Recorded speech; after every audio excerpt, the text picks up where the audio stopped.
Hi there, it's 2019, and things are going to change a little bit around here.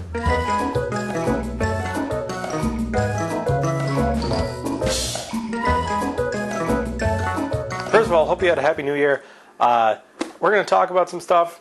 I'm going to make it as short as possible. We're going to update on every single thing I'm doing here and lay out how 2019 is going to go forward. I have a list, an agenda. So sorry about this. It's going to be more of a talkie. I'm going to do some stuff though. It's not just only going to be talking. First up, last year so far I've been trying to learn skill. So I pick a skill and then I find a project to fit that skill. I'm going to flip it this year. So instead of thinking of something I want to learn and then picking something to learn it with, I'm going to build projects. I have a list of projects and I'm going to work through them, learning the skills as I go. It's basically, I'm still going to be building stuff and trying out new things, but the focus will be slightly different. On that note, I'm going to pick a project and do it until it's done. So instead of picking a million projects, like all the things I was doing last year that didn't get done for months at a time, I'm going to pick one serialized project, maybe some small ones sprinkled in throughout there, but do serialized projects until they're done. What I'm working on right now, obviously, is the lathe. After scraping the bed flat, there's like a steel plate, the ways that you got to stick on there, and you got to order that to cut to a certain size, and it's not here yet. So can't move on with that at the moment. In fact, if it's not here yet, by this weekend when I film next week's video, I'm just going to find something else to do in the book on that lathe, maybe cast some of the parts I don't have yet, something. I'm just going to keep doing progress on that. Next project is the van. Some of you asked me about the van. Let's take a look. The inside of the van no longer is full of hidden Christmas presents. This has some stuff piled on it, but the work has all been under here. It's not really much I can show you there because it's dark and crammed, but you see how this looks pretty okay, like this sill here, except for the chunks that I've cut out under there. Well, that's a pinch seam, and the stuff underneath is terrible. Much worse than I thought it was going to be. So that's taken up quite a lot of time. Although I have kept it clean, that's taking a lot longer than I thought it was going to take. But it is progressing. Also, I got this big, sweet English wheel. This was a Christmas present from my parents, and I'm going to be using that for some of the patching, because you see the side. Vans are pretty slab-sided, but it's crowned like this. It's also crowned like this, ever so slightly. And English wheels are perfect for that. Probably not going to do much for van updates, because I'm just cutting out, welding in, that sort of thing. But I will probably do a video on playing with this English wheel, making patches, and maybe just making some stuff for fun, because these English wheels, these are dang sweet. Let me tell you, this is awesome. I was a very good boy, and Santa Claus / my dad thought about rewarding that. Super excited for that. As English, I'll tell you this. You'll see later on whenever a video comes, it's super cool. It's awesome. I see why everyone loves English wheels. Next on the list, the Jeep. I know the Jeep, we wrapped that project up, but I now have a 24-volt battery solution for that. So when the weather thaws and it's nice and warm again, and I fix one of the motors that's kind of burned up now, that sucker is going to have double the voltage. So that'll be fun. Until then, it's just over here acting as a shelf. But, the kid can't drive it because she's going to freeze to death. Because Wisconsin. Next up, mail. We got mail from a patron, from Sylviu, which is an awesome name. He saw the struggles I was having with my my DIY scooter washing machine pottery wheel, and he sent me a very nice note and this, a speed control.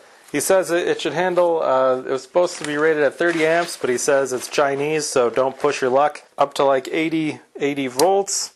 What do we got? Oh, we got an on-off. Look, on-off switch. It's all sealed up, so it's kind of hard to see here. On-off. I assume this is probably a potentiometer in there, mounted to a nice case. So we must wire power going in, power out to the motor, and it's got a little display there. Pretty sweet. Thank you very much, good sir. I shall wire it up right now. actually. Okay, back to the drawing fridge. Here's how I got it set up right now. Pottery wheel, battery. And right here, I have a switch, on-off switch. Battery, pottery wheel. Switch on, switch off. Full speed, no speed. And that causes some problems. Mainly, anything that gets kind of big blows up because it's spinning too fast. So we're not going to do that anymore. Now, we have pottery wheel, battery, speed control. That goes here with a knob. So I get full power in, but I can get 0 to 12 volts. I'm running 12 volts right now by adjusting this knob. Pitch that, put in this, and then figure out how to wash all this Sharpie off my fridge. Do do do do do do do. Wire cutters. I left it all wrapped up in the bag so it wouldn't get crap on it. Okay, here are some small cups that I was making, little like rice bowl kind of things. I'm going to try something I haven't been able to do yet. These are just thrown on the wheel. I'm sorry, again, pottery. I know pottery's weird for my channel, but we're going to try it because a patron sent me a thing. Okay, before I could only do on-off, now check it out. I can make it go at a crawl. The bowl doesn't explode on me. All right, we're gonna try trimming. See if I can do this cool centering technique that I saw on the YouTubes. There, that's pretty close. A trimming tool that I'm told is for this kind of job. Oh yeah, it's actually working. It's working, people. I think that one thing that that one thing that Sylvie sent me, that it's so controlled. Well, I didn't screw it up yet. That's good. The last thing I want to talk about today is a little Patreon thing. I put Patreon updates on Patreon, but I don't know how many of the patrons read them, so we're just going to do it really quick right here, and everyone can see what's going on. So, little recap. I have some patrons. They've been extremely generous. And I also make some ad revenue from these videos. And I have all that going into a separate account from like my normal bank account. That way I make sure every dime goes to YouTube channel related stuff. And my day job goes to feeding my children. And I don't take food out of the children's mouth for the YouTube channel. And I don't take patron money and buy stuff for me for not YouTube. It's a good way to keep it separate. And the money that's been coming in, I want to show you where it's going. So you can you can appreciate a little more the generosity of the patrons, and also why sometimes you have to watch ads. I guess if you have ad block, it doesn't matter. Anyways, the main thing, well, not the main thing, the thing that you've seen the most anyway, has been fuel. I buy propane with that money. So that's fun. Cast iron was melted with thanks to patrons. I'll say that. Next thing has been safety equipment. A lot of people rag on me for safety equipment, but now I have a fire extinguisher sitting over there. Still in the box. I should probably take it out of there.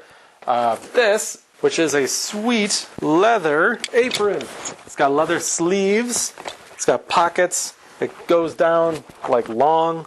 So this is going to protect my neck, arms, chest, and lap when I'm welding. I recently had a bit of welding spatter when I was working on the van. Spatter came off, landed on the crotch of my pants, burned right through the underwear, and into a very sensitive, painful location. Yeah, weld spatter hurts. You don't let that happen more than once before you definitely amp up your safety game. Next up, I got these. You're going to see these with the next Foundry videos. Aluminized gloves. Had I known these were so inexpensive, I would have bought them a long time ago. If I'm honest, they're no more expensive than welding gloves, but they're not just insulating. They're aluminized, heat-reflecting gloves, which is pretty sweet. You lose a bit of dexterity in them compared to like TIG welding gloves. I've been using TIG welding gloves. You lose some dexterity, but you also don't burn the crap out of your hands. And if you're watching the cast iron video, my leather gloves, I was holding the tongs, the crucible tongs, and the fingers were smoking. It was burning my finger through the leather gloves. TIG welding gloves aren't that tough. Aren't that insulating, really. I should use MIG welding gloves, probably, but now I don't have to worry about it. Got aluminized gloves. So that'll be great. I won't lose any more hair on my fingers. Also got these. More torch welding goggles. I lost one of the goggle lenses out of my other ones, so bought another one. So now I got goggles for grinding and stuff, and torch welding goggles to look into the furnace while it's burning away. Also getting a new regulator, because I've been switching the regulator back between foundry and forge burners. Only have one regulator. 2 regulators is a lot better, if you ask me. 2 burners, 2 regulators. Don't have to keep switching it back and worrying about leaks and cross-threading. I also got a new batch of casting sand to add on, so I can cast larger things. And on that note, the biggest thing I bought, I'll show you. Check this out. Boom! Big crucible.